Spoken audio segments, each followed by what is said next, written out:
네, 지난 시간에 해석에 대해서 저희가 강의를 했는데요. 오늘은 그 해석과 관련된 사례를 하나 보려고 합니다.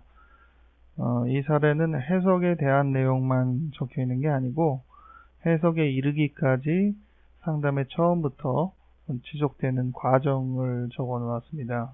그래서 그 마지막에 있는 해석에 도달하기 전에 어떤 사전 작업이 있는지를 여러분들이 익혀가시는 하나의 기회가 되셨으면 좋겠어요.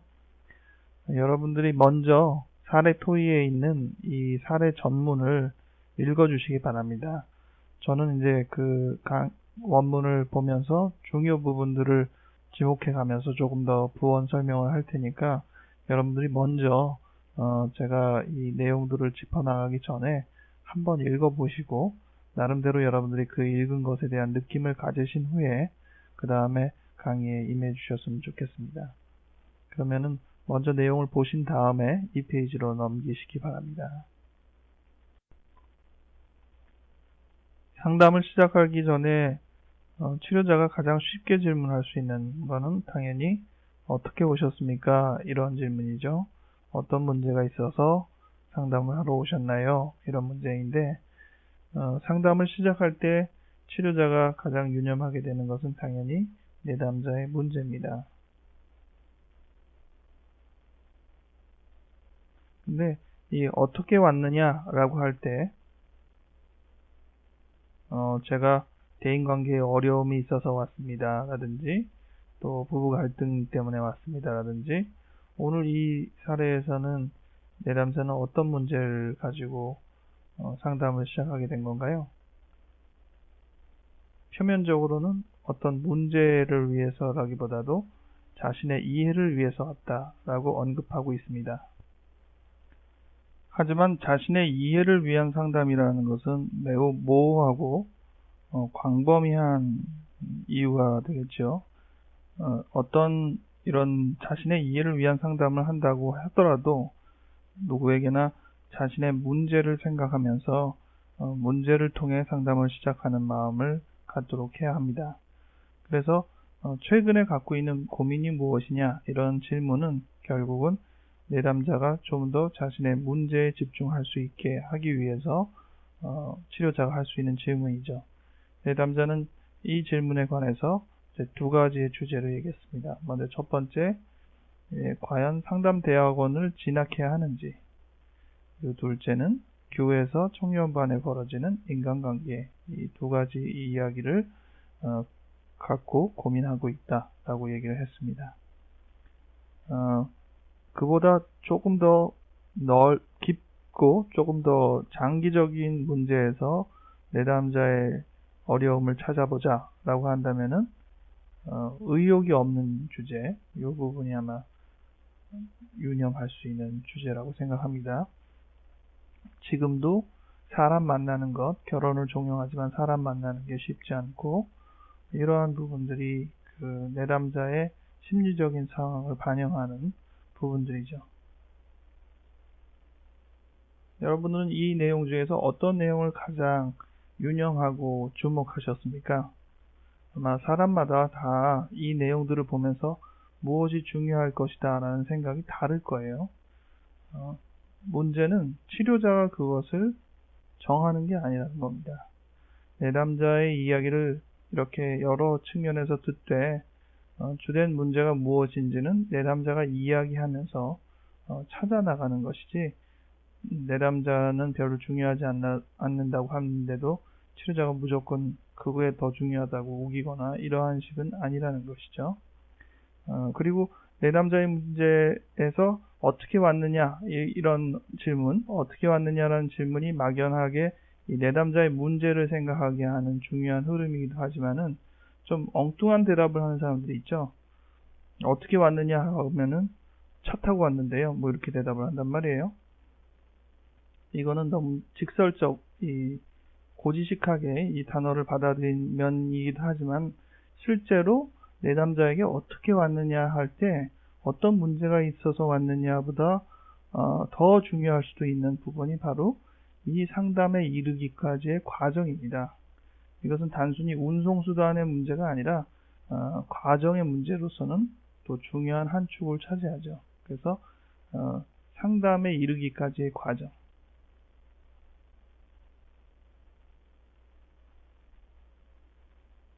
내담자가 상담에 이르기까지의 과정에서 얻을 수 있는 정보들은 이 위에서는 어떤 게 있나요? 아마도 그 상담 공부를 했다는 것, 요것이 상담에 이르기 전의 과정에 그 앞 단계에 있는 부분이고요. 그리고 개인 분석이라는 그 시간이 수업 안에서 소개가 되었겠죠. 그러니까 이러한 부분들이 상담으로 연결될 수 있는 경험이었을 것입니다. 근데 그 전에 조금 더 찾아볼 일은 왜 상담을 배우기 시작했나 하는 것이죠. 그래서 이 상담을 배우게 된 동기를 조금 더 위에서 찾아보는데, 먼저 요 내용 안에서, 지금 적혀진 내용 안에서 볼 때는 그때 당시에 이제 결혼에 대한 종용이 있고, 또 별다른 활동이 없이 지내는 것, 이런 점들이 상담을 배우게 된 어떤 배경으로 작용을 했을 것입니다. 이런 부분 정도로 일단 내용을 이해하고, 이 내담자를 이제 알아가야겠구나, 또 내담자 또한 치료자를 알아가야겠구나, 이런 생각을 하면서 출발하시면 됩니다. 그래서 여러분 요 첫 페이지에서 기억해야 될 것은 내담자에게 어떻게 왔는지를 확인하는 것, 어떻게 왔는지는 내담자의 문제이기도 하고 동시에 상담에 이르기까지의 과정. 때로는 이제 상담을 다른 데서 하다가 제대로 잘 성취를 못하고 만족을 못하고 생활의 변동이 별로 없었고, 그런 어떤 의미에서는 완전한은 아니지만 일부의 실패 경험을 한 다음에 다시 상담을 찾아와서 나한테 오는 경우도 있습니다. 그러니까 이러한 어떤 과정들, 그동안의 상담의 시행착오나 다른 치료의 시행착오를 판별하는 것이 중요하겠습니다. 처음 내담자가 그 이야기를 가족에 대해서 할 때도 있지만은 그 첫 시간에는 자기 그런 문제, 앞서 있던 여러 문제들이 오히려 문제 요소가 많아서 그 이야기를 하다가 시간을 다 보내는 경우도 많이 있습니다.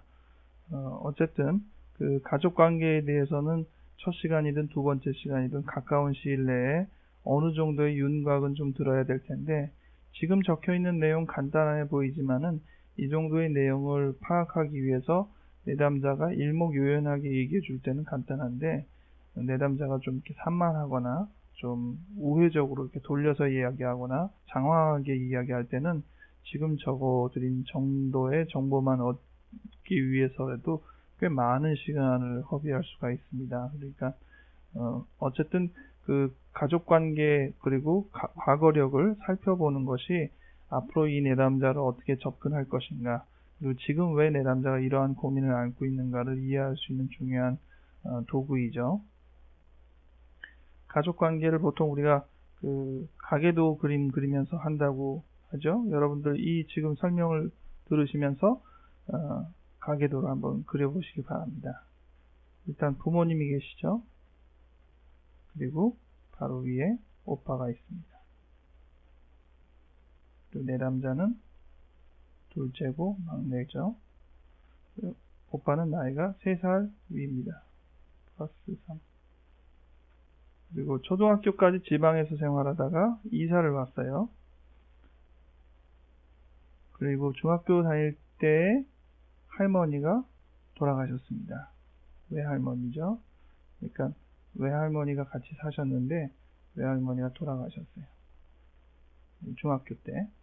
그리고 그 다음에 오빠가 정신적인 문제로 정신과 진료를 받기 시작했습니다. 내담자 고등학교에 진학할 때 오빠는 2개월의 정신과 입원 치료를 받았어요. 그리고 어머니는 이제 생활력이 강하고 서울에 올라와서는 부업을 시작해서 집에 늦게 들어오시고, 결국은 이제 이 집안일을 대부분 감당해야 되는 게 내담자가 됐죠. 할머니가 돌아가셔서 그렇게 되었다는 걸로 봐서는 그전에는 할머니와 어머니가 이 가사일을 대부분 감당하실 수 있었고, 또 당장 중학교 진학해서 서울에 올라왔을 때 어머니가 밖에 일을 해도 할머니가 어느 정도 일을 거들었다는 얘기인데, 뭐 중학교 올라와서 서울에 있었는데 중학교 때 할머니가 돌아가셨다고 하니까 중학교 뭐 한 1년, 2년 이렇게 보내는 차에, 서울에 올라온 1, 2년 차에 할머니가 돌아가신 거니까 뭐 서울에 와서 생활의 변동이 많은 거죠. 서울에 왔죠. 할머니 돌아가셨죠. 어머니는 직장 다녔죠. 집에 별로 없죠. 그러다가 이제 오빠는 병이 들었죠. 중학교에서 고등학교 시점으로 변동하는 사이에 아마 내담자 입장으로서는 꽤나 어려운 시기를 보냈을 것입니다. 아버지는 그 지방에서는 공무원이었는데 요 서울로 올라오게 된 계기를 내담자는 특별히 잘 모르겠다라고 얘기를 했습니다. 그래도 공무원이 이제 안전한 직장인데 그 직장을 어떻게 해서 그만둬서 서울에 올라오게 됐는지 이러한 자초지정을 내담자 자신은 모르고 있었어요. 그래서 내담자는 이 중학교 올라오면서부터 이런 여러 변동 때문에 오히려 한편으로는 이제 신앙을 의지할 수 있는 계기가 되었죠. 그리고 그 병이 나서 오빠가 어렵기도 했지만 병이 나기 전부터도 내담자에 비해서 좀 뒤처지는 면이 많아서 보통 이제 남아 선호 사상이 많은 우리나라의 문화적인 정황에서는 오빠가 더 대우를 많이 받았을 텐데 이 집안에서는 오히려 내담자가 더 많이 인정을 받았던 셈입니다. 이러한 이 가족 관계가 이 내담자에게 어떠한 영향을 줄 수 있을지 상상해 보시면 좋겠습니다. 지금까지의 정보는 이제 첫 시간에 내담자를 통해서 얻었던 정보입니다. 첫 시간에 상담을 마치면서 치료자가 내담자에게 오늘 1시간 어떠셨나요? 라고 질문을 합니다. 내담자는 이제 이렇게 대답하죠. 막상 상담을 받으니까 좀 떨리는데 기존의 치료 선생님을 강의 시간에 본 적이 있기 때문에 아주 어색하지는 않는다. 이렇게 대답을 하고요. 또 상담에 어떤 이야기를 준비해 오는 건 아니라고 알아서 그런 상담 공부를 그래도 좀 하니까 이런 걸 들었다는 거죠. 그래서 나름대로 그 뭐 준비해 오지는 않고 이래저래 이야기를 해봤는데 뭐 이 얘기하는데 시간이 그렇게 부담스럽지는 않았다. 이렇게 얘기를 했습니다. 그래서 전체적인 내담자를 처음 만나는 경험에서 볼 때 치료자의 판단은 그 자신의 현재 상황에 어떤 당면한 큰 어려움을 해결하려는 의도가 좀 적었다. 그리고 자기 이해나 상담 이 자체에 대해서 어떤 의미에서는 상담 시간이 어떤 시간일까 이것들에 대한 호기심 이런 부분도 많이 작용해 보이는 그러한 인상을 받았습니다. 그래서 주 1회 1시간 상담 이 개인 분석 시간을 갖기로 이제 정하고 상담을 계속 이어가기로 했습니다. 초기 치료 관계에서 이제 볼 수 있는 것은 이제 내담자를 계속 만나면서 치료자와 내담자가 얼마나 그 돈독한 신뢰 관계를 형성하는지, 그리고 내담자의 문제를 접근하는 데 있어서 서로 협조적인지 이런 부분이죠. 둘째 시간에 내담자가 처음에 꺼낸 얘기는 상담 대학원에 관한 얘기였어요. 진학할 마음에 대한 얘기, 그리고 상담 공부가 좋긴 하는데 정말 이걸 내가 계속 장래에 어떤 목표를 두고 할지, 또 그냥 나 자신 공부할 땐 좋지만은 이걸 또 집에서는 어떻게 볼지, 내가 과연 남을 도와줄 상담자로 성장하려고 하는 건지, 뭐 여러 가지들이 이제 고민이 됐습니다. 그리고 이 상담자가 아직은 경제적인 이런 그 부분으로 충분히 만족할 만한 어떤 그런 직장이 아닌데, 뭐 치료자인 저는 이제 정신과 의사니까 뭐 상담도 하고 진료도 하고 하니까 별 문제가 없으시겠지만은 자신 같은 경우에는 이런 일을 해서 과연 이제 제대로 안정적인 일을 할 수 있을지 이런 걱정. 전체적으로 이러한 쭉 이야기들이 합리적인 상황에서 벗어나는 건 없어요. 다 무난한 얘기예요. 하지만은 여러분들이 이런 무난한 얘기를 할 때 항상 다른 한 가지를 생각해야 되는데 왜 이 자리에서 그 이야기를 하느냐 이겁니다. 왜 이 자리에서 이 이야기를 하는가? 어떻게 오셨는지를 우리가 궁금해야 한다 그랬는데 어떻게 오셨는지에 대해서 한 가지 참고해야 될 것은 이 사람이 도움을 받기 위해서 왜 상담이라는 방법을 선택했는가라는 부분도 주목해야 합니다. 우리가 도움을 받는 부분은 실은 여러 부분이 있거든요. 교육도 있고 또 경제적인 지원도 있고 뭐 다양한 그 부분이 있는데 특별히 이 상담이라는 형태를 원했다라는 것은 상담에 대한 모종의 기대나 또 상담에 대한 선입감이 있다는 뜻이거든요. 그래서 그런 것들을 우리가 같이 생각을 해봐야 합니다.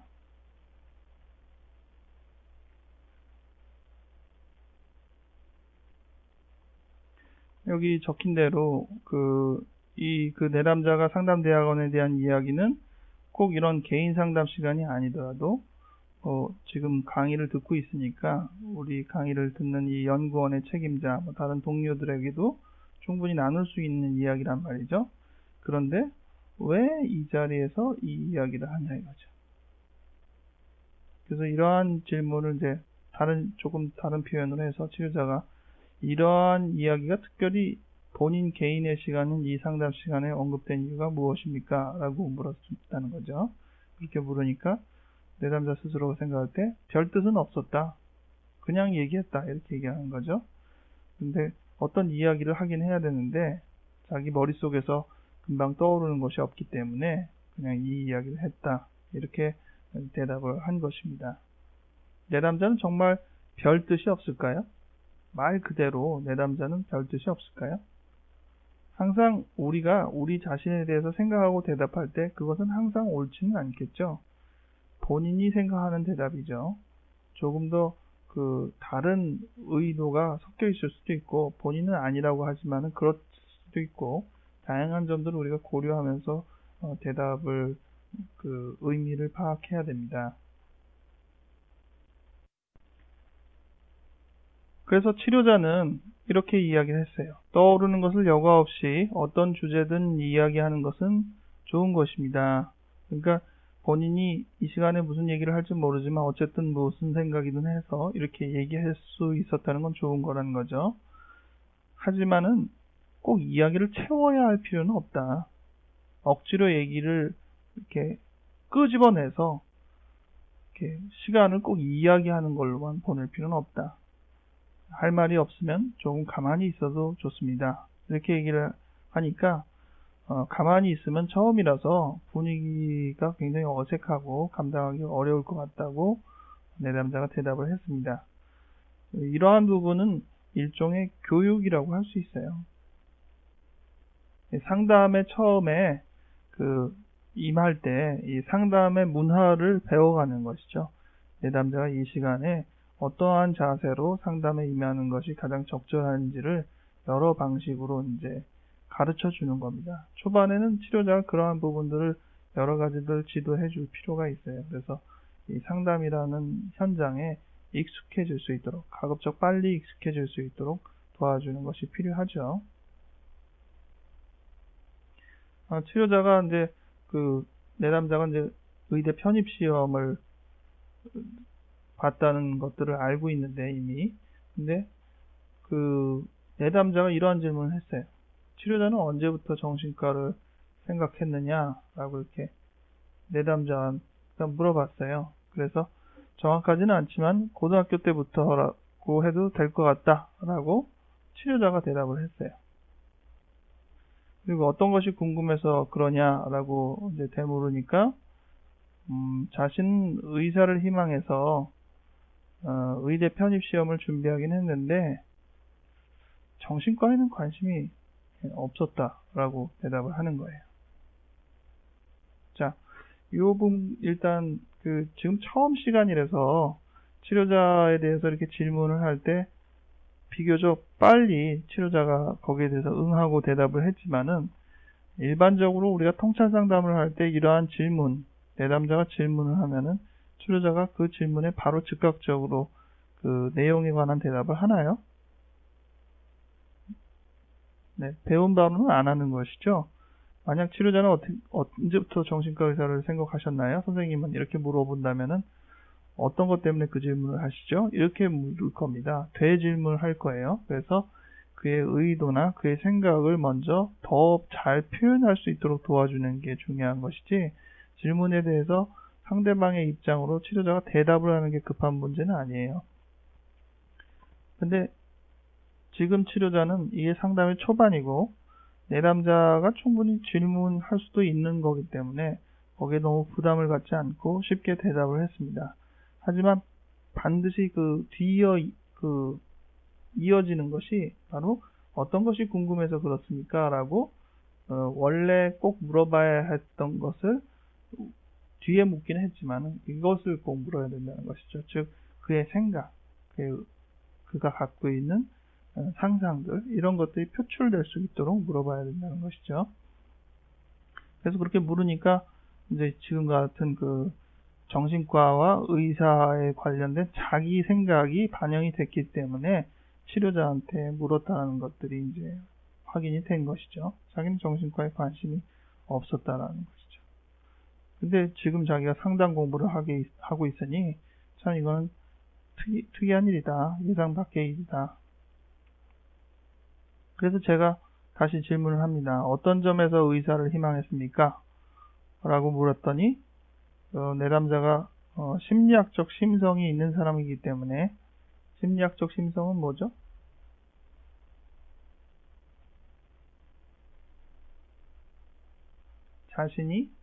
자신의 마음에 대해서 관찰하고 성찰하고 들여다보는 자세, 그게 심리학적 심성이죠. 심리학적 심성이 있는 사람입니다. 그래서 그 질문에서 왜 의사를 희망했습니까? 라는 것에 아주 표면적인 대답만 한 게 아니라 잠시 생각을 하고 질문을 하신 거를 듣고 잠깐 생각해 보니까 자기 생각이 좀 모순이 있다라는 것들을 발견을 했다는 것이죠. 이러한 표현이 내담자 안에서 나오면은 이 내담자가 자기를 성찰하는 노력이 있구나, 이런 것들을 알 수 있는 겁니다. 자기는 그냥 장래에 분명한 직업을 갖기 위해서 의대 편입을 생각했다고 지금까지 생각했는데, 선생님 질문을 듣고 잠깐 생각해 보니까 또 나는 정신과는 생각한 적이 없다라고 처음에는 그냥 문득 떠올랐는데, 결국은 이 의사가 되겠다는 결심이 어린 시절부터 있던 게 아니었고 대학을 다니면서부터고, 그리고 의사가 되겠다는 결심은 오빠의 병과 관련이 있다는 것, 오빠가 병이 있기 때문에 관련이 있다는 것이죠. 그러면서 이제 같이 떠오르는데, 지금 자기가 왜 의사가 되려고 하느냐라는 질문에서 조금씩 비껴가고 있죠. 그리고 특히 자기 생각을 하면서 한 번은 하고 이렇게 다른 어떤 사건을 기억해 나가는데, 이런 것들을 연상이라고 합니다. 앞랑 뒷얘기가 같은 어떤 고리를 가지고 연결되어서 이야기가 넘어가는 것이죠. 연상을 잘 쫓아가는 게 중요해요. 내담자는 그 오빠 약을 타러 자신이 정신과 병원에 간 기억을 회상했습니다. 그때 자신이 환자가 된 듯한 기분이 들어서 기분도 좋지 않았는데, 막상 병원에 가니까 의사의 태도가 상당히 무뚝뚝해서 이거 참 병원에 올 만한 게 못 되는구나 라는 생각이 들었다는 것이죠. 아마 이런 생각이 됐다면은 내담자의 그 이상의 연상도 있을 겁니다. 가끔은 이런 그 이상의 연상을 묻기도 하죠. 그래서 어떠셨나요? 라든지 그때 무슨 생각이 들었냐고 묻는다든지, 아니면은 그러한 경험이 본인이 의사가 되려는데 어떠한 영향을 줬는데요? 이렇게 이제 묻기도 하죠.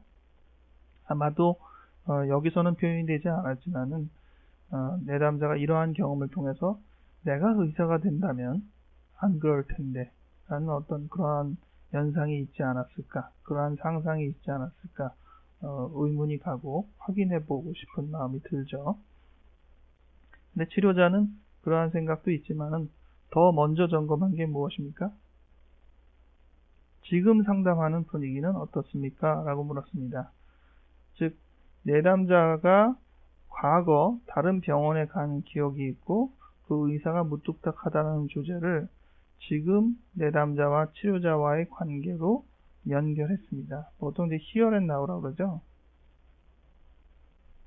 상담이 제일 중요한 그 의미를 깨닫게 할 수 있는 거는 과거 이야기들을 탐색하는 것도 물론 중요하지만은 더 중요한 것은 지금 현재 치료자와 내담자의 관계를 들여다보는 통하여서 발견하는 것이죠. 그렇기 때문에 이러한 기회가 있다면은 지금의 상황과 비교해 볼 수 있도록 내담자한테 기회를 부여해야 하는 겁니다. 그래서 지금 상담하는 분위기는 어떠냐라고 물었더니 선생님도 표정이 없어서 도대체 무슨 생각을 하시는지 잘 모르겠다라고 웃었습니다. 다소 이 분위기를 조금 긴장을 풀기 위해서 웃잖아요. 그러니까 웃는다는 것은 다소 방어적입니다. 이 분위기를 좀 해소하겠다는 뜻이니까 결과적으로 웃음이 좋은 것을 주지만은 웃을 수밖에 없게 되는 긴장감이 있다는 것들도 생각하죠. 그러니까 치료자에 대해서 뭐라고 언급한다는 것은 당연히 부담스럽죠. 그리고 자기가 지금 그 처음 찾아온 입장에서 부정적인 표현을 하기는 어려우니까 이제 그런 면에 있어서도 이러한 질문들은 어색할 수밖에 없을 것입니다. 치료의 관계가 형성되어서 내담자가 조금 더 마음이 편해진 상황에서 앞서서 우리가 다뤘던 어떻게 상담에 오게 됐는지 그 과정을 조금 더 심도 있게 살펴볼 수 있는 기회를 앞으로 계속 얻는 게 좋겠죠. 지금은 조금 더 이제 추가된 질문들을 이제 했는데 상담 공부를 처음 시작하게 된 부분부터 이렇게 확인들이 좀 됐습니다. 청년부 동료 중에 이제 상담 공부 친구하는 사람이 있어서 소개받아서 했다. 근데 이러한 정보는 너무 표면적인 정보죠. 어떤 내적인 정보가 아니라 그냥 외적인 상황의 정보입니다. 그래서 이러한 질문을 하면은 실은 조금 더 내담자의 마음에 관련된 그 부가적인 부분들을 더 이야기해 줄 수 있도록 질문해 주는 게 좋을 거예요. 그리고 한 학기 공부해 보니까 상담에 대한 흥미가 참 이거 재밌네 이런 생각이 들고 이왕이면 상담을 받으면 좋겠다 이런 생각을 했다는 것이죠. 그리고 그 심리학적 심성이 있다고 제가 말씀드렸잖아요. 이 상담을 막상 받으려고 할 때에도 오빠와 관련이 있다는 생각을 본인이 나름 했다는 겁니다.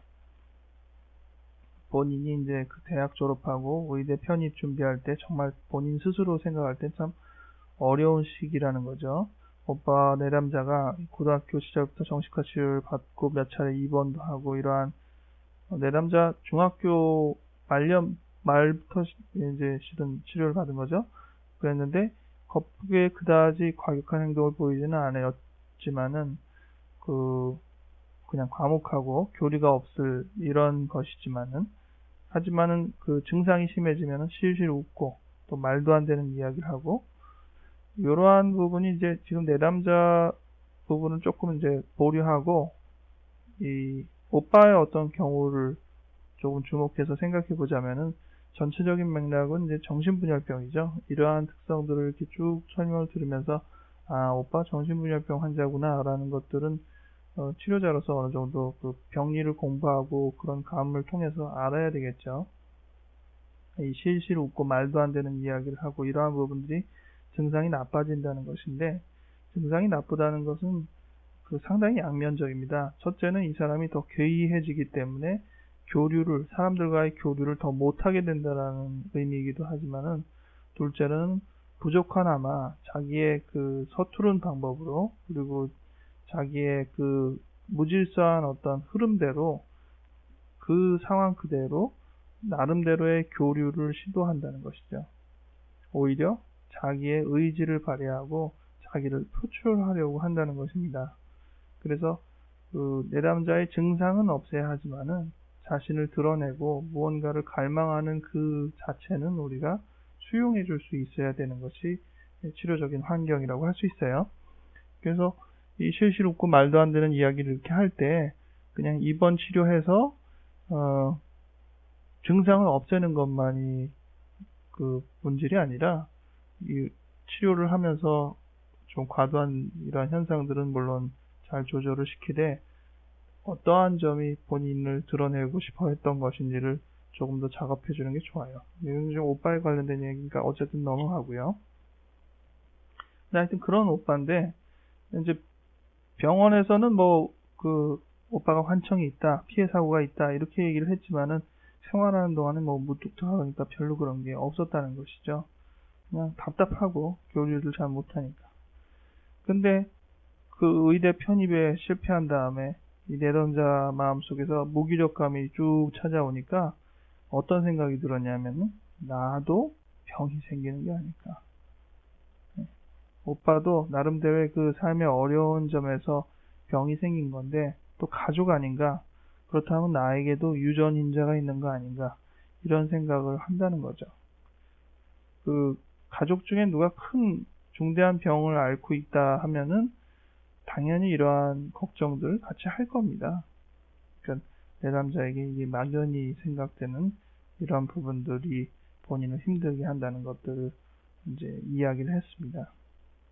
그래서 이 치료의 기회를 또 받는다는 거죠. 치료자는 여기에 대해서 그 일반적인 설명을 해줬어요. 정신분열병이 신경증이나 우울증이 심화돼서 그 생기는 병은 아니다. 이것은 다른 측면이다. 그러니까 당신은 정신분열병이 될 수는 없다. 이런 설명을 해주는 것이죠.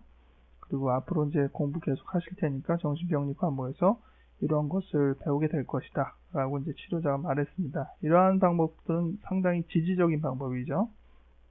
통찰 상담에서 실은 지향하는 방법은 아닙니다. 내담자가 갖고 있는 불안을 무조건 줄여주는 게 실은 좋은 건 아니죠. 그 불안의 요인들을 조금 더 파고들고 어떤 불안이 있는지를 조금 더 설명해보게 도와주는 게 통찰 쪽에서는 훨씬 나을 것입니다.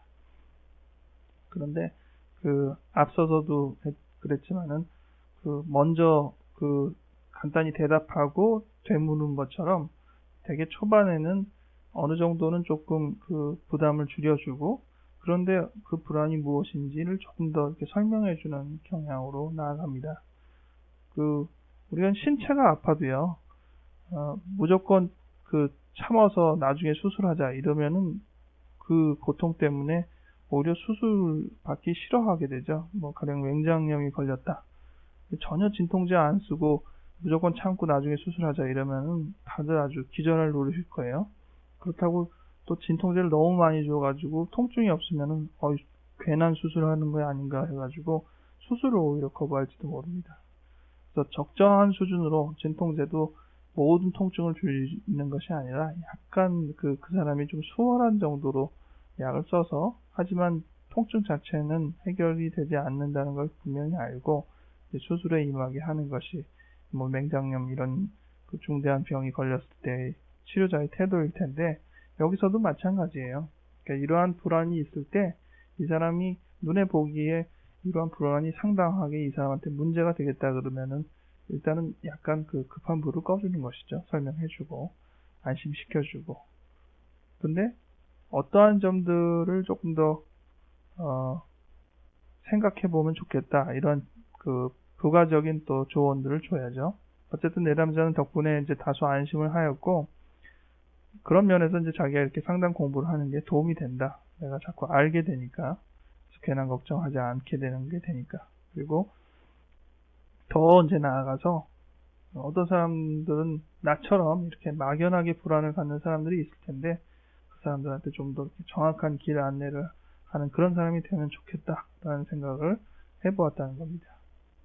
근데 치료의 동기에서 보면은 이 상담을 받고자 하는 동기가 자기의 문제를 해결하려는 의도도 다분히 있고 동시에 자기가 이 상담을 잘 받아서 좋은 상담자가 될 수 있을까라는 그 기대를 확인해 보고 싶은 그의 또 기대감도 표출되고 있습니다.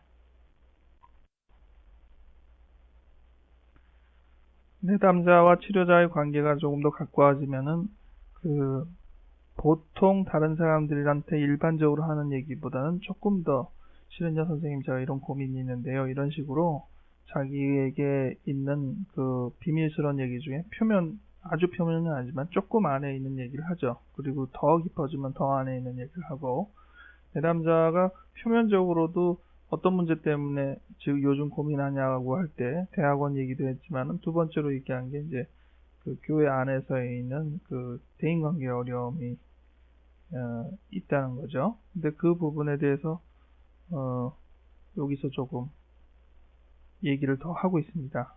본인이 이제 무기력감이 찾아온 이유가 여러 가지가 있겠지만은 또 한 가지는 이 교회 안에서 있는 이 남자 청년, 2살 연하인 남자 청년에 관한 얘기입니다.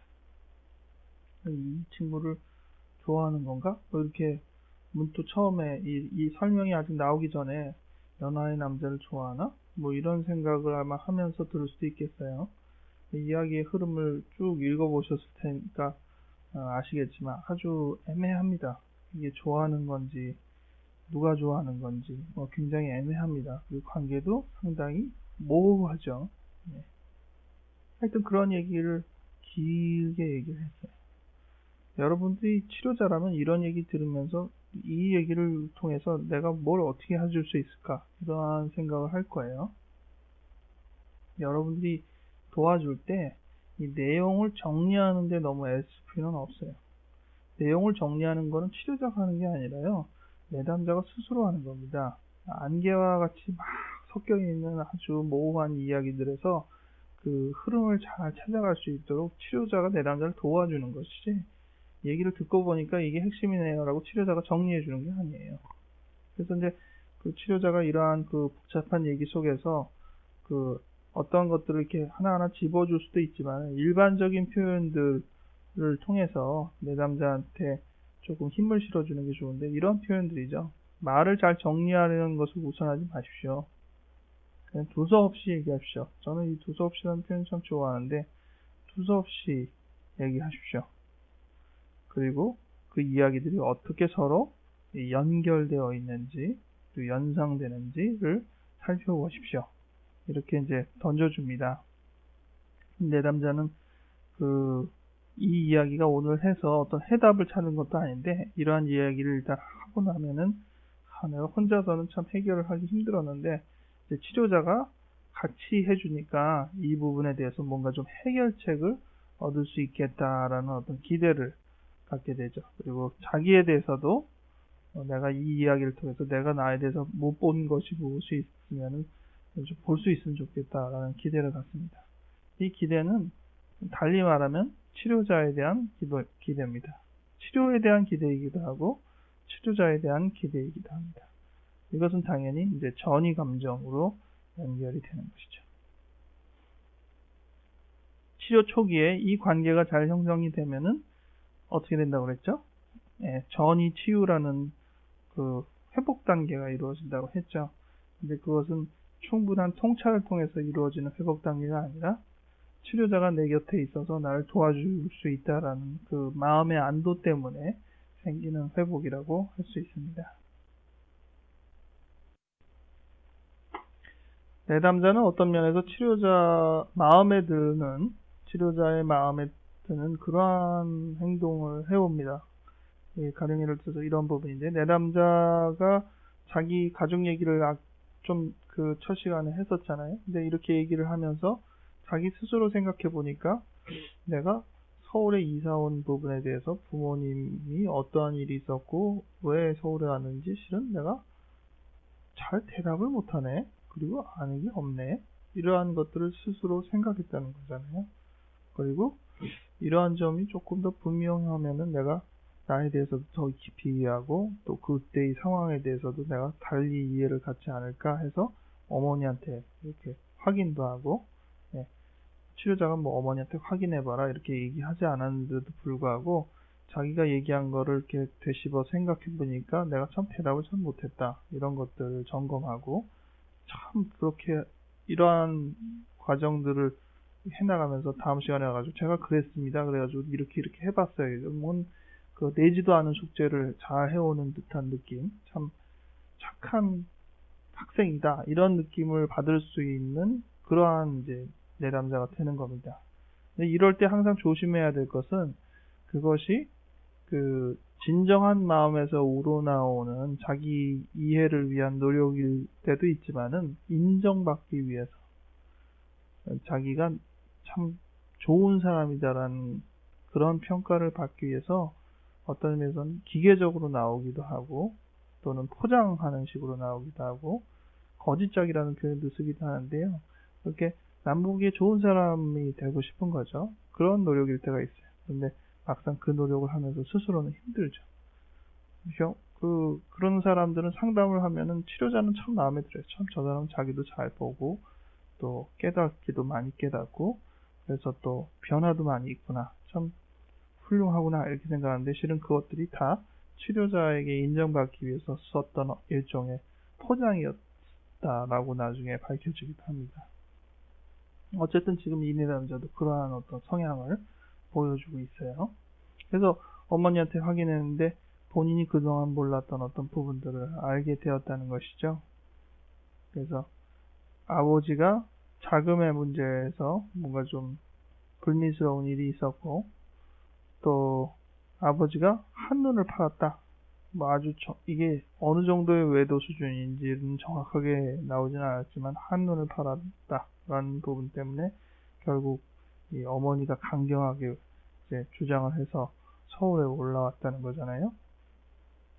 자기가 보기엔 아버지는 이게 유약한 사람이 무슨 외도냐 이런 생각을 했고 또 어머니가 오히려 좀 이렇게 과장되고 드세고 하니까 어머니가 오히려 좀 문제가 많지. 평소에는 그렇게 생각해왔던 터라는 거죠. 그렇지만 이 이야기의 전체적인 정황을 볼 때, 이 문제는 분명히 있긴 있었구나. 이게 단순히 그냥 어머니 탓이라고 돌릴 수 있는 건 아니고 아버지에게도 상당한 요인이 있었겠구나라고 내담자가 이야기를 들으면서 자기 정리를 했다는 것이죠.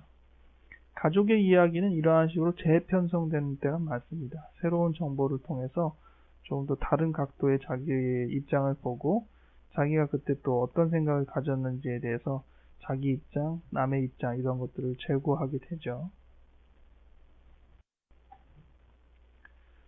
앞서의 그 내용에서 정확하게 이렇게 언급이 되었는지 이렇게 잘 모를 수 있겠지만은 그 내담자의 여러 얘기를 듣고 치료자가 언급한 부분이 있었습니다. 이러한 얘기를 했어요.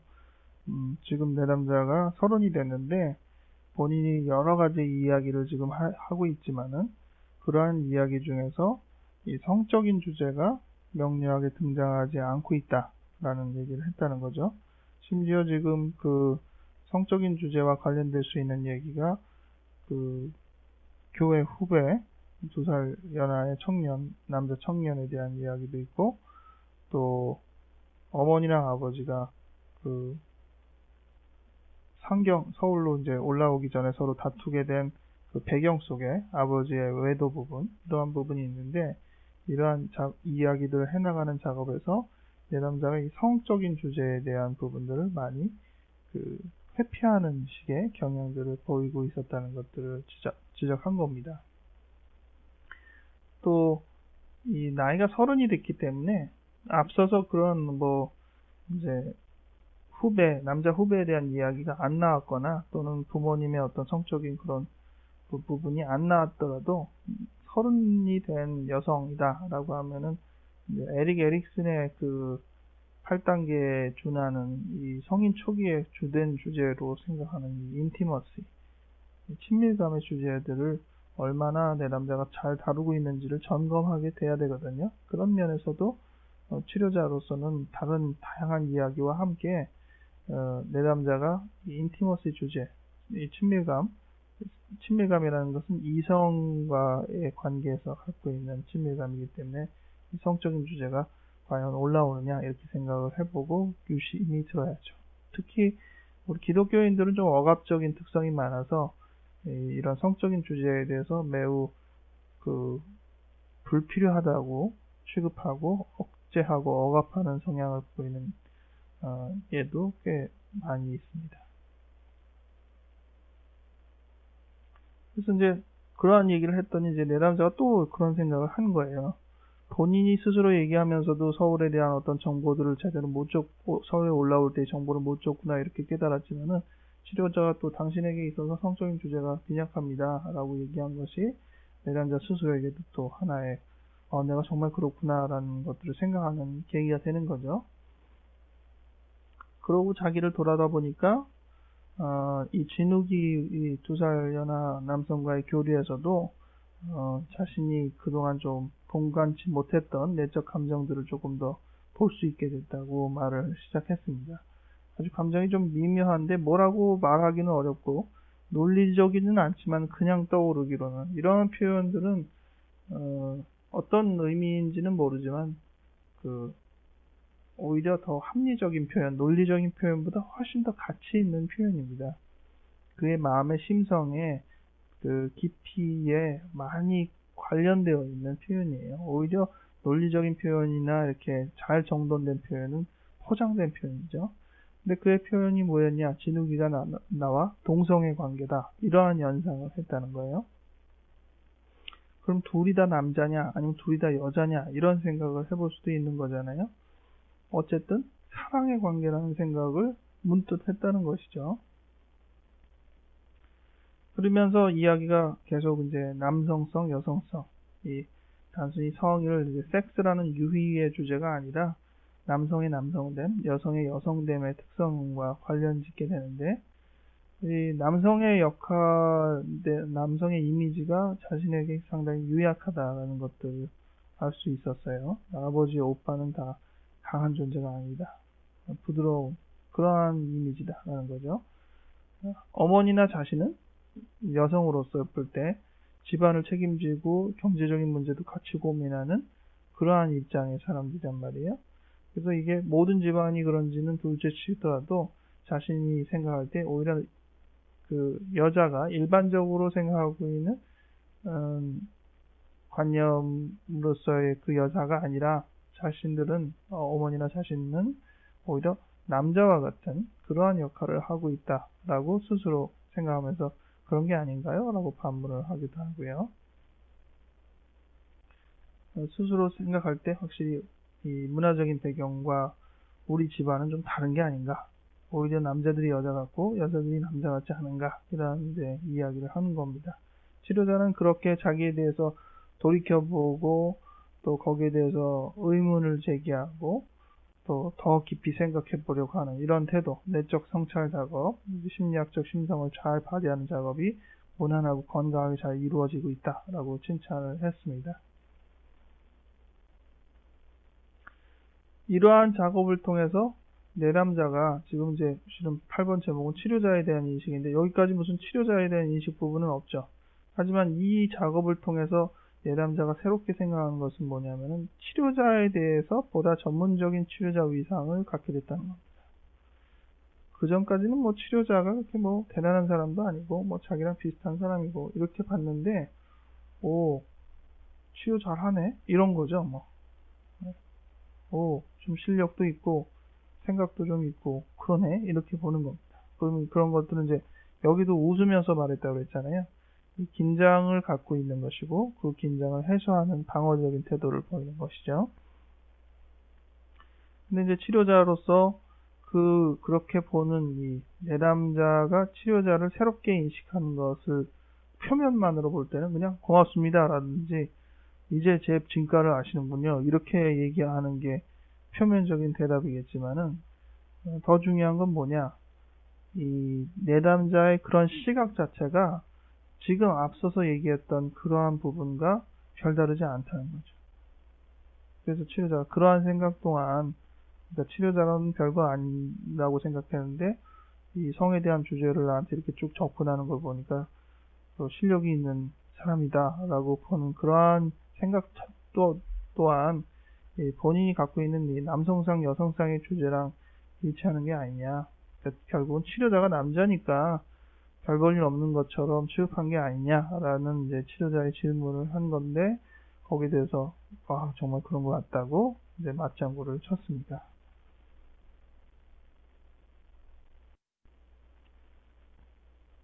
그 다음 시간으로 이어지는 그 세션 사례 시간을 이번에는 그 버바팀 이 추거록을 보면서 좀 생각해 보면 좋겠어요. 이 추거록을 보면서 얻는 장점은 이 이야기의 과정, 프로세스라고 그러죠. 과정을 볼 수 있는 거고, 또 치료에서는 과정이 내용보다 더 중요하다는 것들을 많이 강조했다는 것들을 여러분 기억하실 거예요. 여기서 지금 과정을 어떻게 다루는지 여러분들이 배운 바에 의해 입각해서 한번 맞춰보시기 바랍니다. 내담자가 이제 지난 시간에 선생님 말씀 듣고 생각을 해봤는데, 지난 시간에 선생님 말씀이 뭐죠? 그러니까 치료자인 내가 실력이 없다라고 처음에 생각했다가 그 어떤 치료 기법을 보면서 잘하네라는 그런 것도 결국은 이 남성이기 때문에 그런 것이 아니겠느냐라는 그런 얘기에 대해서 생각을 해봤는데, 그 선생님을 남자로 생각해 본 적은 없는 것 같다. 내가 그러니까 그때는 그냥 쉽게 그 자리에서 그냥 동의를 하긴 했는데, 다시 생각해 보니까 조금 그건 아닌 것 같다. 이렇게 조금 이제 세밀하게 정돈을 하려고 해요. 선생님은 그냥 선생님이다. 근데 이제 그 선생님이 전문성을 내심 인정하지 않은 것은 맞고, 그거는 뭐 선생님이 남자라서가 아니라 그냥 선생님이 하면서 그냥 윗사람이기 때문에 그런 것 같다. 남자라서라는 특성보다는 윗사람이기 때문에 그런 것 같다. 나보다 나은 사람이니까 오히려 나은 사람이 아니라 동등한 사람이라고 좀 이렇게 폄하하려는 어떤 그러한 게 오히려 작용한 게 아니겠느냐라고 얘기를 했어요. 나름 아주 좀 그 생각해 볼 때는 상황을 정확하게 본 표현일지도 몰라요. 그리고 그 분석이 맞을 수도 있죠. 근데 치료자는 어쨌든 거기에 대해서 별 반응을 안 했습니다. 왜냐하면 그 말이 정확한지 아닌지조차 아직 점검하기도 어렵고, 또 내담자의 얘기를 더 들어봐야지 점검해 볼 수 있기 때문에, 그래서 치료자는 거기서 이제 침묵을 했어요. 그랬더니 내담자도 같이 이렇게 침묵을 하다가 이제 이 이야기를 계속 이어가지 않고 주제를 바꿉니다. 주제 전환이 일어났어요. 과정을 다루는 훈련이니까 이런 것들을 기억해 보셔야겠죠. 주제 전환이 일어났어요. 그래서 이번 주에는 교회 일로 바빴다. 수련회 답사를 갔다 왔다. 그리고 거기 장소에 대해서 나중에는 비교적 장황하게 이야기를 합니다. 이야기를 너무 간단하게 하는 것도 문제지만은 이야기를 너무 장황하게 분산시키는 것도 문제죠. 그래 놓고서는 또 조금 침묵을 하더니 이번 주에는 뭐 별다른 일이 없었네요. 그리고 심지어는 할 말도 없다. 이렇게 얘기했어요. 장황하게 얘기해 놓고서 할 말이 없대. 답사간 건 별일이 아닌가요? 이것은 내용에 대한 접근입니다. 근데 실은 이 접근은 그 내용을 더 확인해 보자라는 식의 의도는 아니에요. 만약 이것이 이렇게 내용에 관한 접근이라서 답사에 대한 얘기 조금 더 자세하게 해봅시다. 이러한 식으로 내용이 흘러간다면 그거는 잘못 가이드되는 거죠. 그래서 만약 그렇게 내담자가 잘못 오해한다면 아니 그게 아니라라고 질문의 요지를 고쳐야 되는데, 여기서는 이제 그 본인이 별로 할 말도 없고요라는 말과 장황하게 앞서서 얘기한 것에 모순이 있지 않느냐라는 지적이에요. 그러니까 이러한 부분들이 이제 내담자한테 전달이 될 수도 있고 아닐 수도 있죠.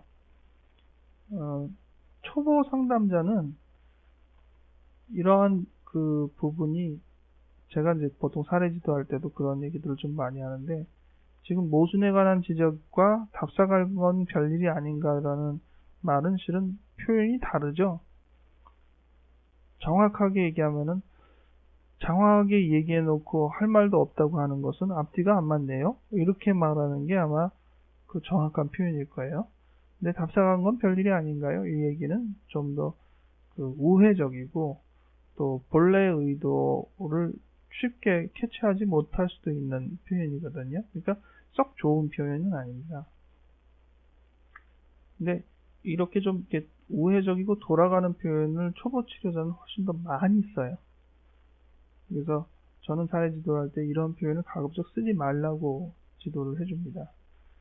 그래서 차라리 이런 모순에 대한 지적을 조금 경험 있는 상담자가 아니고 이제 상담 시작하는 입장에서 하게 된다면은 제가 후반의 이야기를 수정한 대로 앞에서 답사관 얘기는 장황하게 하고선 별로 할 말도 없다고 하는 것은 앞뒤가 좀 안 맞네요. 이렇게 얘기하는 게 훨씬 자기의 의도를 정확하게 드러나는 표현일 거예요. 의도에 정확하게 맞는 표현을 써라. 이렇게 저는 말씀드리고 싶습니다. 어쨌든 그래서 치료자의 그 말에 답사한 건 별일은 별일이니까 그동안 장황하게 얘기한 건 인정을 해서 그거 외에는 달리 할 말이 없다 라고 얘기를 했는데, 치료자가 처음부터 답사 이야기를 하신 건 아니죠? 이렇게 짚었어요. 그랬더니 그랬나요? 내가 무슨 얘기를 했었지? 하면서 글쎄요, 제가 무슨 얘기를 했죠? 하고 내담자가 이 망각이라는 특성을 보입니다. 우리가 주목하지 않으면은 자기가 실은 앞서서 무슨 얘기를 했는지 까먹기도 많이 하죠. 하지만은 그것이 그냥 습관적인 태도가 아니라 의미 있는 망각일 때도 있거든요. 치료자는 저 앞에서 얘기했던, 지난 시간에 했던 그 얘기가 중요한지 아닌지는 잘 몰라요, 실은. 어쨌든 주제가 전환됐기 때문에 내담자가 그것들을 어떤 의도를 가지고 또는 충분히 느끼면서 주제가 전환되는지를 확인하는 정도의 단계지, 지금 저 첫 번째 단계가 어떤 중요한 의미가 있는지를 지금 알 수 있는 건 아니에요. 근데 어쨌든 보니까 잘 기억은 못해요. 그래서 힌트를 줬어요, 치료자가. 지난 시간에 이야기와 연결지어서 무슨 말씀을 하셨는데 무슨 이야기를 하셨나요? 이렇게 얘기를 했습니다. 그랬더니 떠올랐어요. 선생님, 제가 권위자로 생각하지 않는다라고 말을 했습니다. 선생님에 대해서 존경심이 없는 건 아닐까요? 이렇게 또 농담을 쓱 했는데, 치료자가 거기에 대해서 이렇게 웃거나 이런 식의 반응은 없으니까 조금 이렇게 난처했어요. 그러니까 지금 무언가 이 부분에 대해서 조금 편치 않는 마음을 갖고 있다는 것이죠. 그러니까 이것은 그냥 까먹은 부분이 아니라 조금 더 의도 있는 부분이다 라는 생각이 치료자 마음속에 들었어요. 그리고 조금 더 내용이 여전히 망각의 부분이 있다는 것들을 치료자는 알고 있어서 더 질문합니다. 미영 씨가 저를 권위자로 생각하지 않는다는 말 한 거, 그거 맞고, 근데 그 전에도 무슨 말씀을 하셨는데? 그랬더니 그래요? 하더니 남자로 생각해 본 적이 없다고 했었죠? 라고 얘기를 했었어요.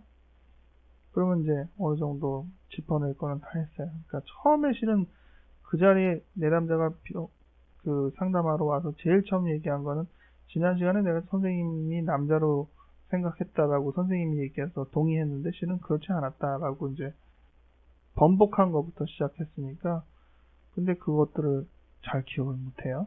권위자라는 얘기도 기억 못하고, 그리고 답사관 얘기만 기억을 하게 되고, 그래서 그거를 이제 짚어보는 거예요. 지금까지 이제 짚었으니까 이러한 이야기들, 이제 남자로 보이지 않는다, 또 권위자라서 그런 건 아니었겠느냐, 이런 이야기들이 더 진행되지 않고 수련의 답사 이야기로 넘어갔다. 이게 이제 과정의 설명입니다. 이런 식으로 진행이 됐다. 왜 그랬을까요? 이거를 이제 재조명해 보는 거죠. 그랬더니 내담자가 글쎄요, 그냥 그런 것 같은데 하고 무마하려고 하고 있고 여전히 방어하려고 하고 있습니다. 치료자는 그렇게 무겁지 않게 그냥 다시 들어가는데, 제일 쉽게 할 수 있는 질문은 무슨 생각이 있었는지. 그랬더니 또 별 생각 없다고 또 간단히 대답해버려요. 치료자가 여기서 좀 가만히 기다려봐요. 여기서 기다려보지 않고 넘어가면은 그냥 이야기들이 무마되고 방어로 끝나버려요. 오히려 침묵이 유지되면은 이 주제가 만약 중요하다면은 내담자가 이 주제를 어떤 식으로든 다시 키워 올립니다. 다행히 내담자가 잘 키워 올렸어요. 제가 거기서 무슨 생각이 있었다고 보시나요? 이렇게 얘기를 했어요. 그래서 치료자는 거기에 대해서 설명을 했습니다. 일종의 이것도 교육인데, 앞서서도 어떤 교육 부분이 있어야 된다는 거 말씀드렸죠. 무슨 생각이 있었다라고 보는 그 이유, 타당한 이유를 쭉 설명을 한 겁니다. 선생님 말씀 들어보니까 무슨 생각이 있었다라고 이렇게 보는 게 맞긴 맞네요. 근데 그렇게 얘기할 때 이제 나름대로 생각을 해봤는데요. 이런 말을 쓰셨던 표현으로 봐서도, 그리고 그러면서 이제 그 이야기가 진행되지 않았으니까 무슨 생각이 있었을 것이 맞다라는 어떤 추정들을 하니까, 그렇게 어떻게 상세하게 내용을 다 기억하느냐. 자기는 이야기해놓고 기억도 못하고 까먹는 정도인데, 선생님은 어떻게 그렇게 단어나 문장까지도 기억을 하느냐, 이렇게 얘기를 해요. 그러면은, 어떤 의미에서는 치료자가 우쭐해질 수 있죠.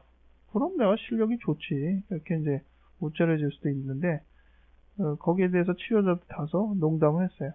그 직업의 사명이 충만해가지고 그런 거 아닐까요? 이렇게 하면서 웃었습니다. 이것도 이제 둘 다 갖고 있는 긴장을 무마하려는 방어죠. 그리고 엄밀하게 보면 역전일 수도 있고요. 근데 그 내담자의 긴장을 완화시키면서 치료자가 절대로 놓치지 않고 계속 한 가지의 부분에 그 주제에 집중하고 있다는 것들을 생각해 보실 필요가 있어요.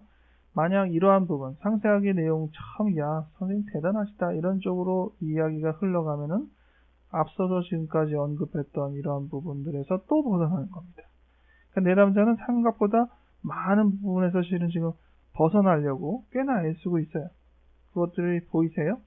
내담자가 이야기를 통해서 자꾸 벗어나려고 합니다. 이런 주제들이 자꾸 이제 딴 얘기로 벗어나려고 해요. 근데 이제 치료자는 여기서 잡죠. 이야기가 진행되지 않게 된 어떤 생각이 있었느냐, 이렇게 붙잡습니다. 내담자가 자꾸 이렇게 피하려고 할 때 잘 붙잡는 그런 요령도 중요해요.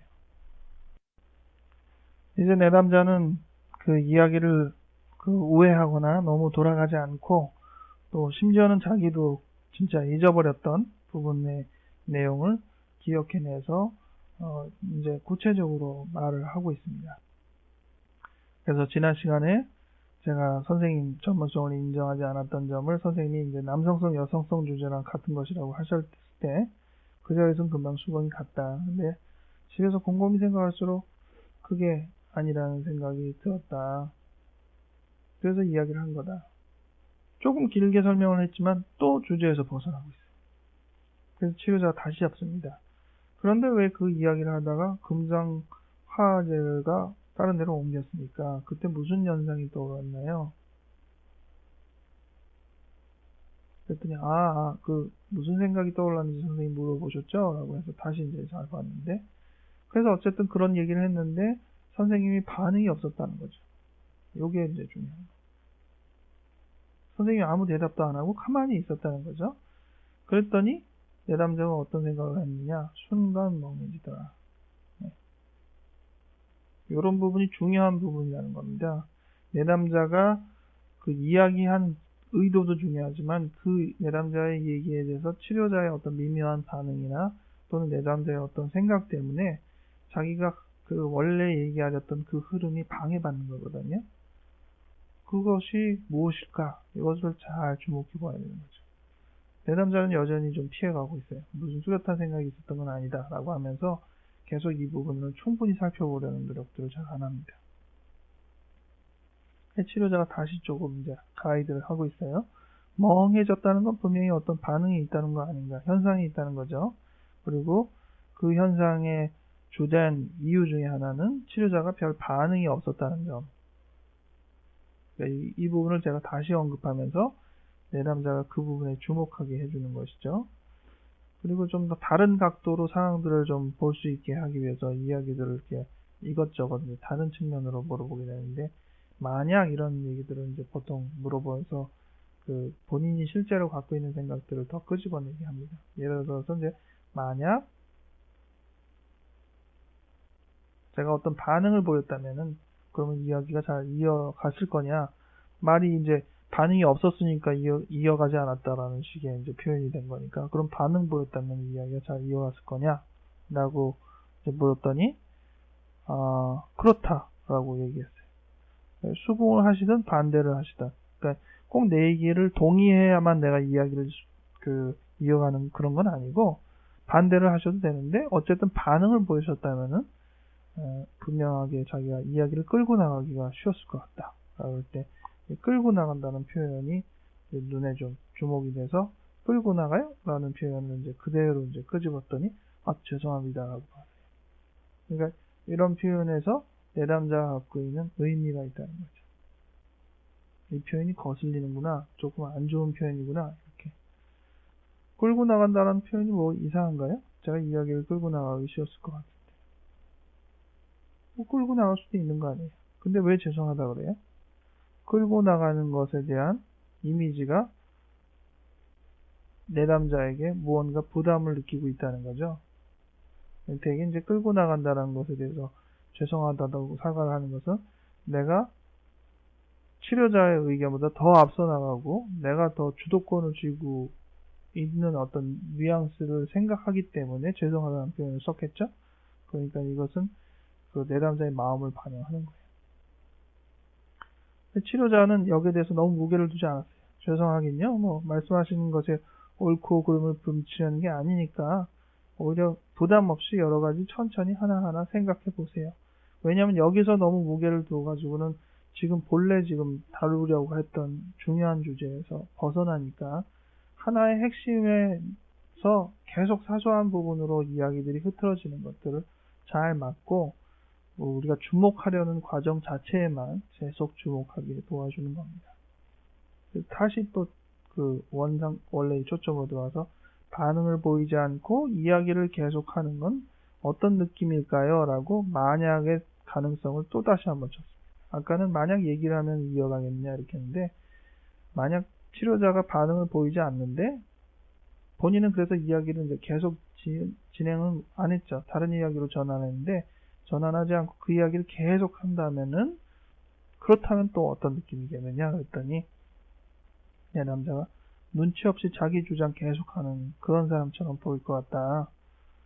저도 뭐 제 생각이 꼭 옳다고 말한 건 아니다. 근데 뭐 반응이 있어야지 거기서 내 얘기에 대해서 또 타당성을 평가해보면서 하는 거지, 반응이 없는 가운데 내가 계속하면 검증되지 않는 얘기를 늘어놓는 건데 이렇게는 싫다. 내담자가 눈치 없이 자기 주장을 계속하는 사람. 치료자가 반응을 보이지 않으면 이것은 다른 대인 관계에서도 그럴 수 있겠죠.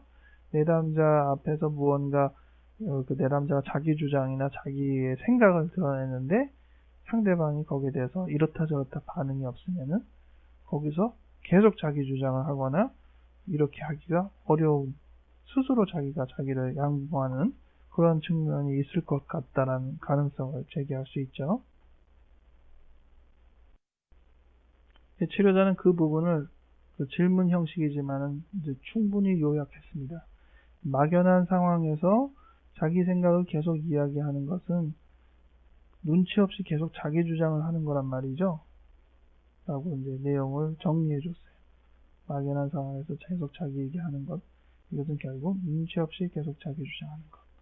이것은 다른 표현이 아닙니다. 내담자가 썼던 그 표현 그대로 해석적인 작업에서 하는 설명, 아직 본격적인 해석은 아니지만 우리가 보통 내담자한테 제공해 줄 수 있는 설명, 부드러운 설명, 그리고 이해할 수 있는 설명, 내담자의 표현에 가까운 설명이 되는 겁니다. 그랬더니 내담자가 네 라고 하면서 어머니가 잘 그러셨는데 라고 얘기하는데, 이것은 주제 전환인가요?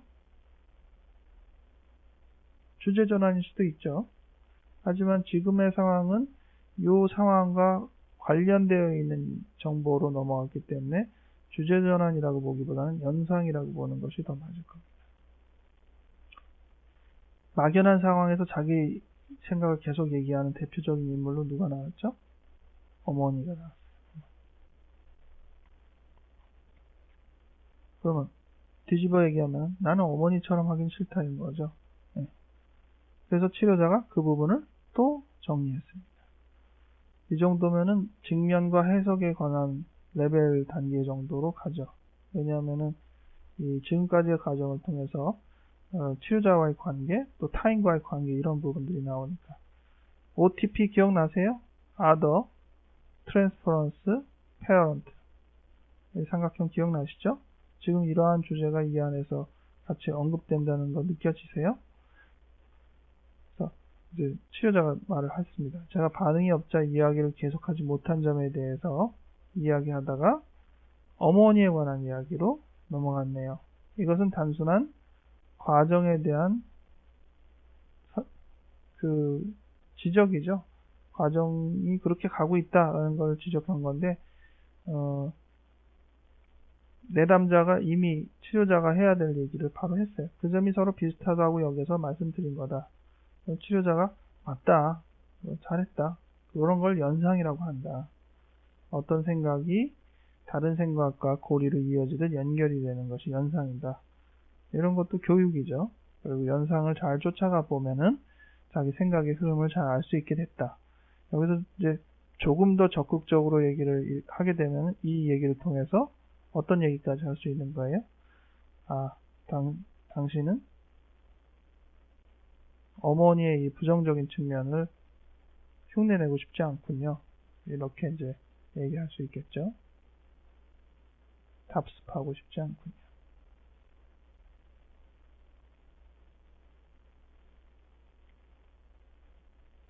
어머니에 대한 이러한 부정적인 이미지는 조금 더 너무 아직 지금 일반화시키긴 어렵지만은 여성으로서의 이미지에 대한 부정적인 특성을 반영할 수도 있어요. 그래서 지금 전체적인 이러한 남성성, 여성성에 비교해서 내담자가 갖고 있는 다양한 갈등 영역에 충분한 하나의 요소를 제공합니다. 어머니라는 모습은 여성으로서의 대표적인 모델인데 그 어머니는 전체적으로 이 상대방의 상황을 이렇게 고려하거나 그 반응에 따라서 어느 정도 이 소화에 조율하지 않은 채로 그저 일방적으로 자기 주장하는 그런 이미지의 특성들, 너무 불필요하게 강한 특성들, 이러한 이미지에 대해서 생각을 하고 있는 거잖아요. 근데 그러한 어머니가 여자니까 자기가 그런 사람이라는 거예요. 그리고 자기는 그런 사람이 되고 또 싶지 않은 거죠. 그러다 보니까 자기에 대한 것들을 이제 억누르게 되고, 그렇게 되면은 더 나아가서는 자기의 여성성을 억누르게 되는 것이죠. 치료자가 처음에 여러 얘기들을 통해서 본인의 이 남성성, 여성성, 성적인 주제가 잘 올라오지 않는다라는 측면과도 연결이 잘 되고 있는 주제입니다. 그래서 이 정도 나오면은 내담자가 이 남성성, 여성성 주제에 대해서 뭔가 좀 방해물이 있겠다. 이걸 잘 다뤄줘서 내담자가 이 문제를 잘 해결하게 도와줘야겠다. 이런 생각을 하죠. 그게 옳은 것이고요. 과정은 굉장히 어렵습니다. 과정이 참 중요하다 이렇게 얘기를 했는데 내담자는 과정에 처음에 주목하지 않거든요. 그렇기 때문에 이렇게 계속 그 주제를 끌어당기면서 여기를 보라고 강조를 해도 왜 그게 중요한지에 대해서 잘 못 느껴요. 그래서 이런 식으로 이제 처음에 상담 지금 제가 설명한 것들을 보시면서도 아마 일부 수강생들은 이게 정말 왜 중요할까? 과정이 이게 뭐가 의미가 있지? 이런 생각이 들 거예요. 근데 치료에 직접 경험을 하고 있는 내담자 입장에서도 그런 느낌은 들어요. 지금 이제 뒤에 나오는데 이런 이 과정에 대한 것들을 다뤘는데 치료자로서는 이제 그러한 이 작업 때문에 내담자가 오히려 상담에 대해서 상담은 이렇게 하는 거구나, 또 상담을 통해서 이런 점들을 깨달을 수 있구나라고 그런 좋은 기대를 가졌는데 오히려 내담자는 그런 것에 만족스러워하거나 상담에 눈이 열렸다 이렇게 흘러가는 게 아니고, 앞서서 성에 대한 얘기를 할 때는 좀 반짝하더니 요번 과정 다룰 때는 아닌 거예요. 반응도 줄고 말수도 줄고, 그래서 치료자가 좀 성급하게 이 과정을 다뤘나 이런 생각이 들 정도로 내담자의 반응 이후로 신통치가 않아졌어요. 그래서 이게 무슨 영향이 있을까 이런 것들은 이제 놓치진 않은 상태에서 내담자가 또 얘기하는 거 이런 것들을 계속 주목을 해봤어요. 그랬는데 그 진욱이에 대한 이야기도 그 처음에는 실은 제가요 마음속에 이런 게 있는데 하고 좀 어떤 면에서 어렵사리 꺼냈었던 주제라고도 할 수 있는데 다음에 다시 얘기가 잘 안 나와요. 그래서 몇 차례 면담을 이제 한 이후에 치료자가 그동안 이제 이야기 흐름에 대해서 한 시간의 흐름 정도가 아니라 이번에는 이제 전체적인 이야기의 흐름에 대해서 이야기를 했습니다. 즉 이거죠. 내담자가 미경 씨가 이제 진욱에 대한 이야기를 이제 꺼냈는데 그리고 그 이후에 이제 몇 가지 상황들을 치료자랑 이야기를 했다. 근데 그 이후로 면담이 느슨해졌다. 그리고 치료자가 그 다뤘던 몇 가지 부분이 있었는데 좀 성급한 부분이 아니었나라고 치료자 스스로도 자문을 좀 해봤다라고까지 설명을 해줬어요.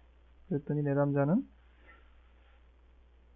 선생님 말씀이 맞는 것 같다라고 이제 생각했어요.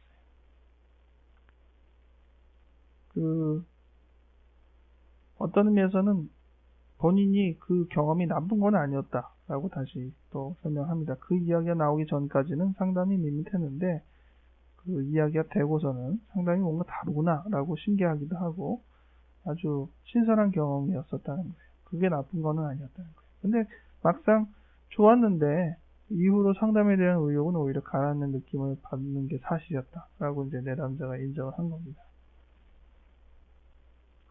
치료자는 그렇게 자기의 마음 상태들을 잘 읽어내려간 점에 관해서는 칭찬을 했어요. 그러면서 동시에 또 이제 그렇다면 상담이 느슨해진 이유가 무엇이라고 하는 게 좋을까 하고 이렇게 질문을 했어요. 그랬더니 내담자도 자기도 모르는 사이에 자기가 표출될까봐 긴장되고 있다라는 사실을 인정했다는 거예요.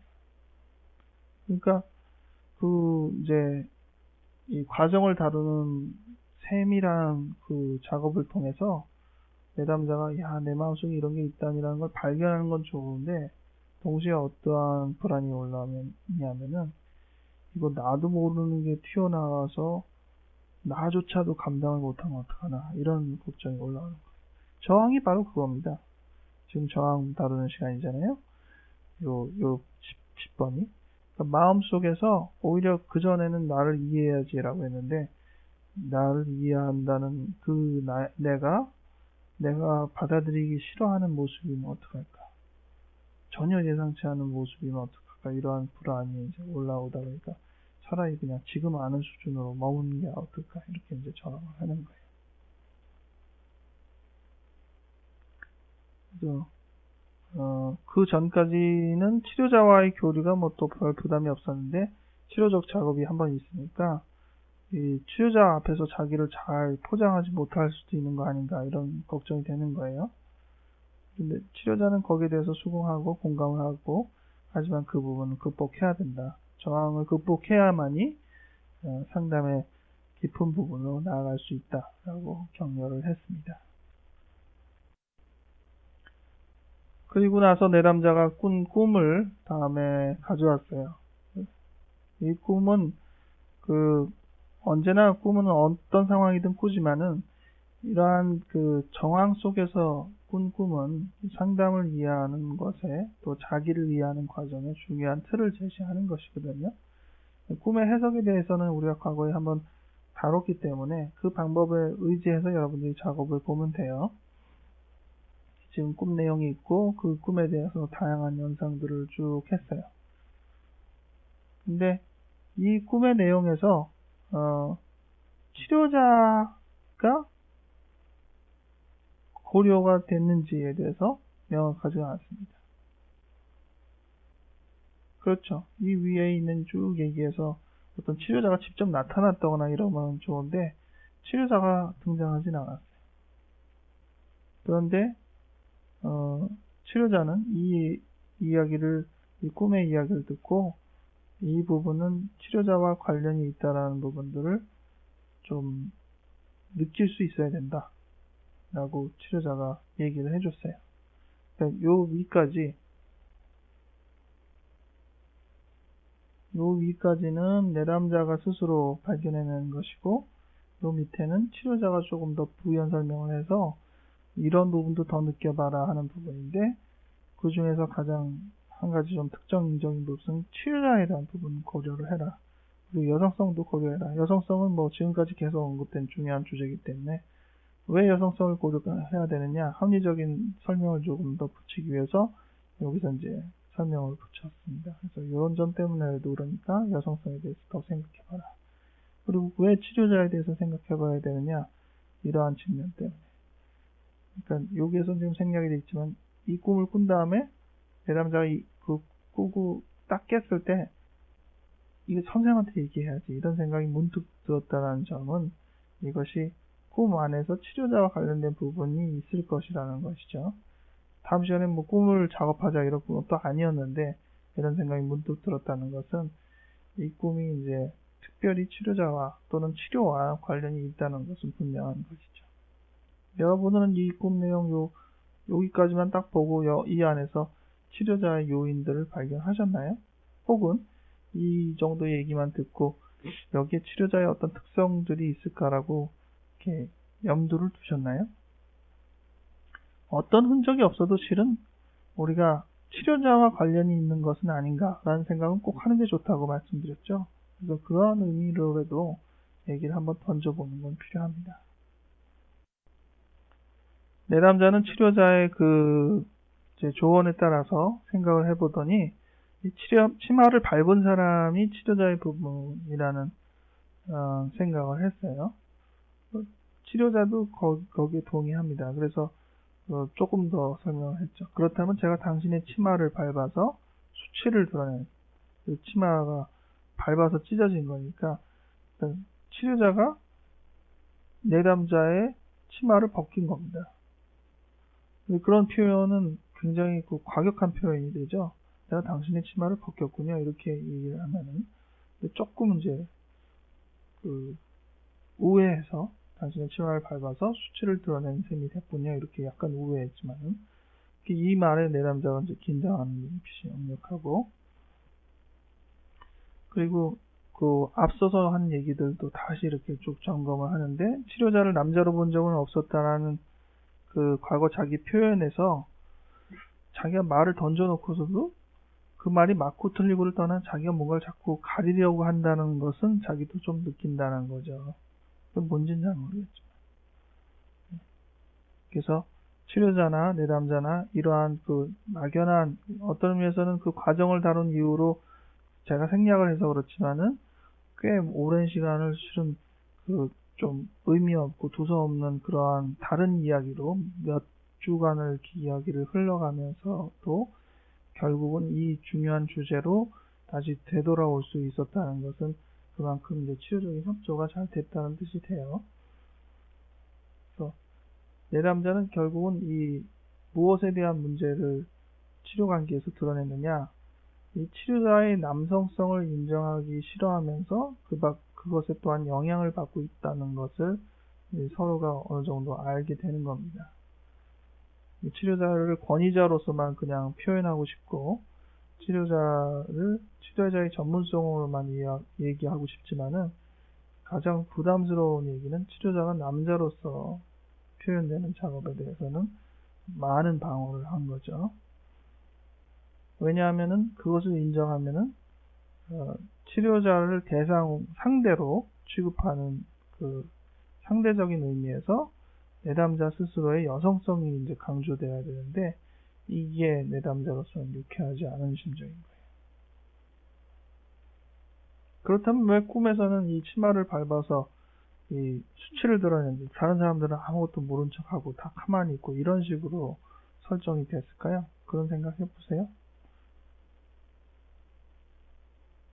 네, 꿈은 이 소모원 성취이기 때문에 수치를 드러내는 것이 창피하고 싶지 않다라는 자기의 바램을 성취시켜주는 겁니다.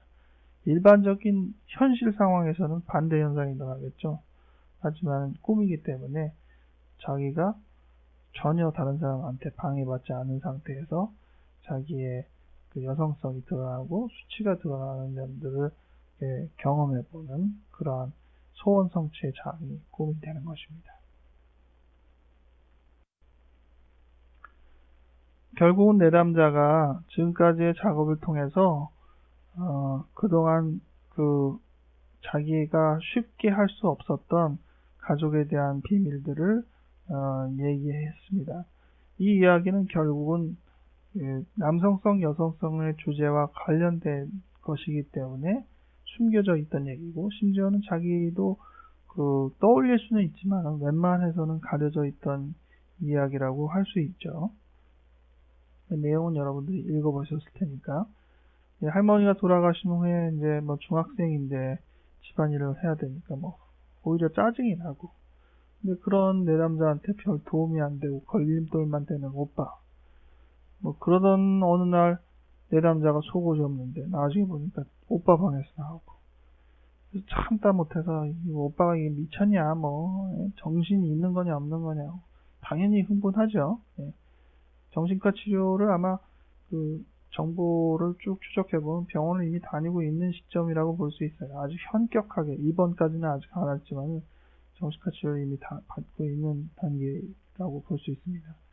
대개 이제 정신분열병이 처음부터 진단 내리지 않고 좀 애매한 상태에서 병원 다니다가 나중에 이제 확진되는 경우도 있으니까요. 그런 시점이라고 볼 수 있어요. 근데 그렇게 소리를 졌는데 오빠가 더 이상해졌어요.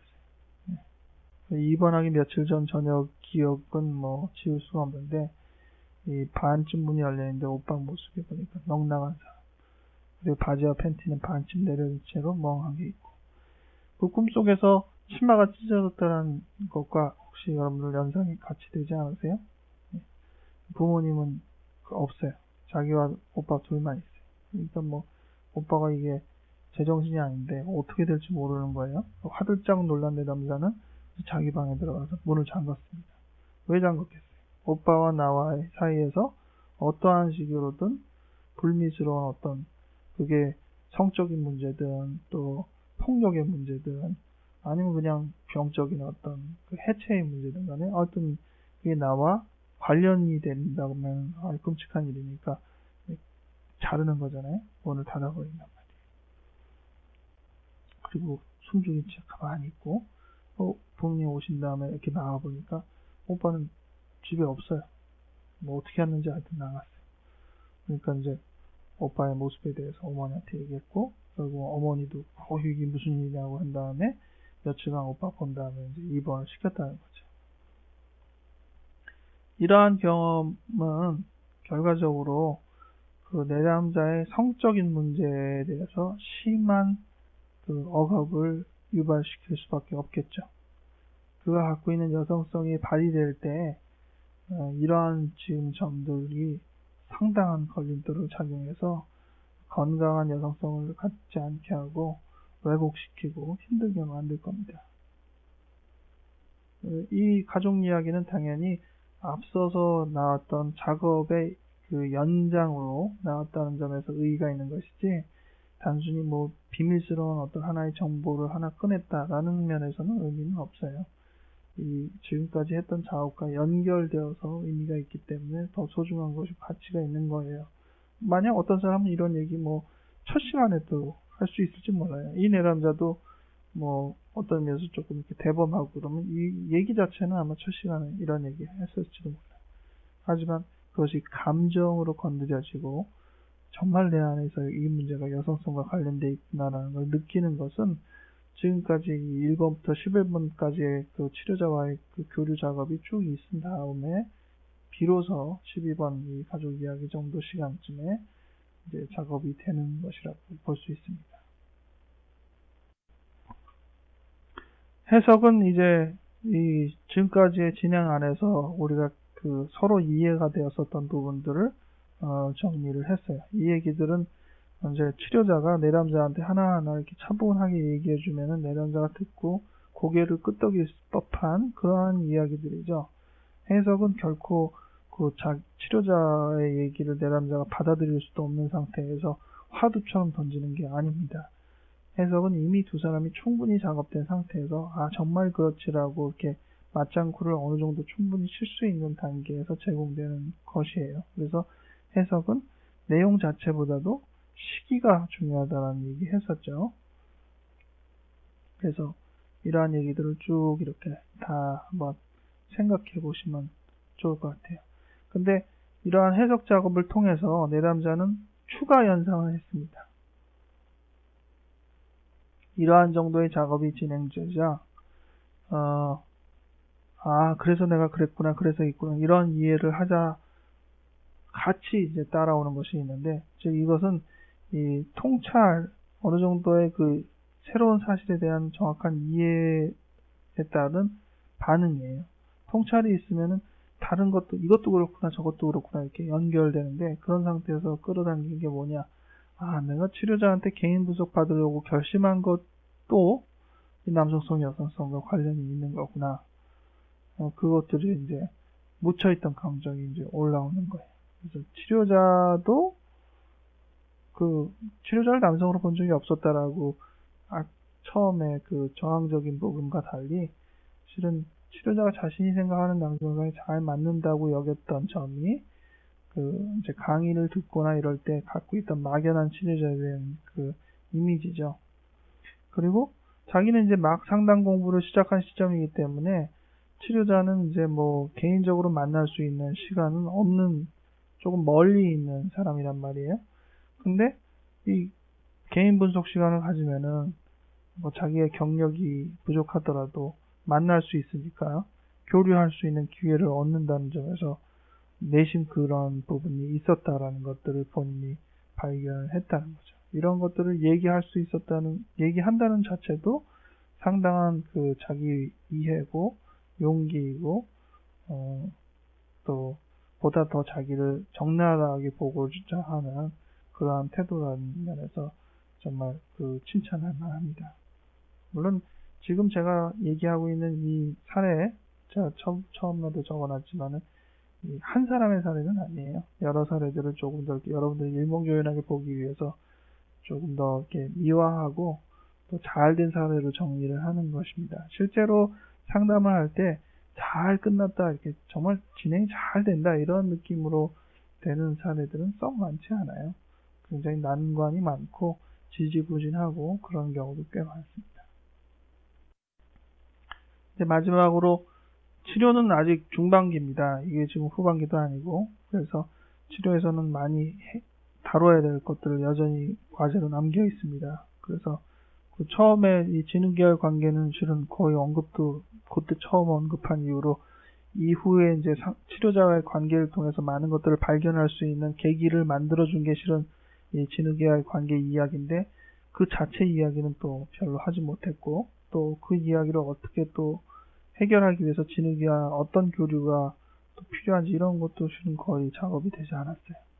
그리고 더 본질적으로 보면은 내담자가 이게 무기력감, 우울감에 빠지는 시점에 대해서 이제 의대 편입 시험 준비했지만 실패하고 그러면서 시간 보내고 이러한 부분에 대한 부분은 아직 제대로 작업을 못했어요. 근데 실은 그게 제일 초기에 언급된 거니까 초기에 언급된 걸로 치고는 지금 시간이 꽤 지났는데 아직 그 주제에 대해서 언급도 못한 이유가 뭘까? 이러한 것도 한번 유념해 봐야 될 주제겠죠. 해석에 대한 강의 지난 시간에 배우고 오늘은 사례에 대해서 좀 다루었는데, 이렇게 해석이라는 작업은 점진적인 순서를 밟아서 가장 정상에 오르는 듯한 부분에 제공되는 정체적인 이제 총정리가 됩니다. 중간중간에 하는 설명도 간단히 보면 해석이라고 할 수 있어요.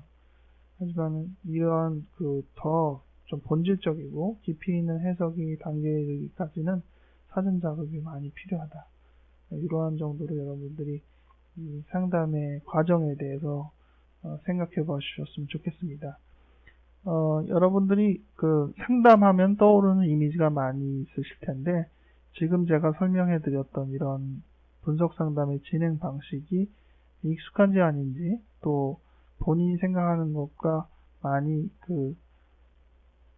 이러한 상담에 본인이 더 매력이 느끼는지 아닌지, 또 이 해석이라는 과정을 지금 이렇게 저렇게 설명을 했는데 그런 것들이 이해가 잘 되는지, 과정을 다룬다는 기법 이런 것들이 이해가 잘 되는지, 이런 느낌들을 여러분들이 게시판에 이렇게 올려주셔서 서로에게 좀 그 소감들을 나누는 시간이 됐으면 좋겠습니다. 네, 수고하셨습니다.